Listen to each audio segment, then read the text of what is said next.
Saluka sempondo mavuma ndoda yavume ezizweni sandla senizombethe izulu nomhlaba noma ungakhuluma ngasandla sokuphila sandla sokuphilisa sandla sokunyanga mlomo ungakhulumanga kunjalo kusezoba njalo ngefuthi senguye kana udokotela omkhulu udokotela umshaya wabashayi indoda bekhoza uhlabe ngahlaba ehlaba ngophondo nodaka hambele ngemenhlango othi dlumizweni kwayithi cha udlanga libe luqedelela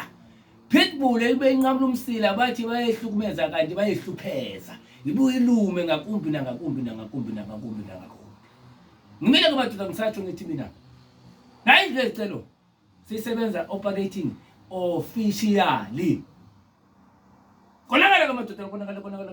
ngempela ngamadoda kela aphakelwayo siyacelela abantu kubo kodwa sibanikeze siyabacelela abantu kubo kodwa sibanikeze siyabacelela abantu la siyabanikeze kodwa ithi yami into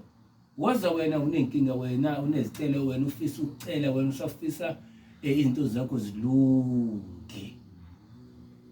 la uzocela nje kuphela Nkosi yami uzocela kuphela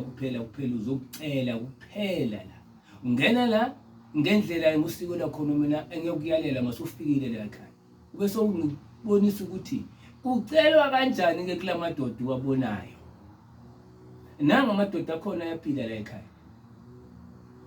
kodwa awuhambi nawo ayingowakho ucela kuwo ebese ngikwenzela imikhulungwane noma imikhuba yesintu ndugeze bese ngikwenza nokunye ngazokubiza bese ngiyakhulula uhambe uyophila noma uyobona umahluko la ukhona ngisamile ke ngisho mina ngithi udokotela omkhulu umshayi wabo abashayi ungahlukani nale number ungahlukani nale page nayi number yami ithi 067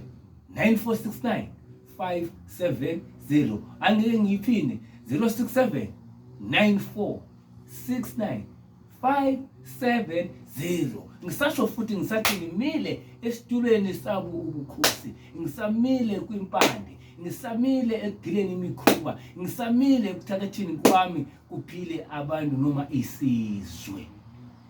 siyabonga.